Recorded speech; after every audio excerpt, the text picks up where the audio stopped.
За төрийн өмчит компаниудын 34% одоо ноогдлаа шигэг буюу 500 тэрбум төгрөг хүртэлх энэ их усүрийг одоо уг санд хуримтлуулж за үүнийг одоо тэр даруйд нь орон сууцны хөтөлбөрийг эргэлтийн хөрөнгийн одоо сангуужуулж хөрөнгө оруулалт хийхээр ийхүү шийдвэрлэлээ.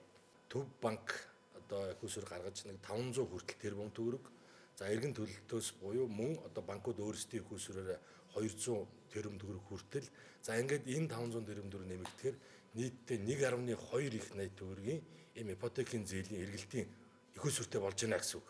Энэ 1.2 их найт маань үндсэндээ нэг 10-аад мянган иргэний ипотек одоо гар дээр нь очих 10-аад мянган байр одоо шинэ эзэдтэй очих ийм боломж бүрдэж байгаа. За тэгэхээр энэ бүх их усүрчин бүгд одоо Улаанбаатар хотод биш ээ. Энэ чинь одоо орон нутг руу хөдөө орон нутг руу чиглэнэ. Бараг 50-60% нь орон нутг руу чиглэнэ. Энэ одоо судлагдсан байгаа энэ одоо 10 бараг 7000 судлагдсан материал судлагдж байгаа материал шүү. Яг хэдэн шийдвэр болж гарах юм мэдэхгүй байна. За 10 орчим мянган гарах байх.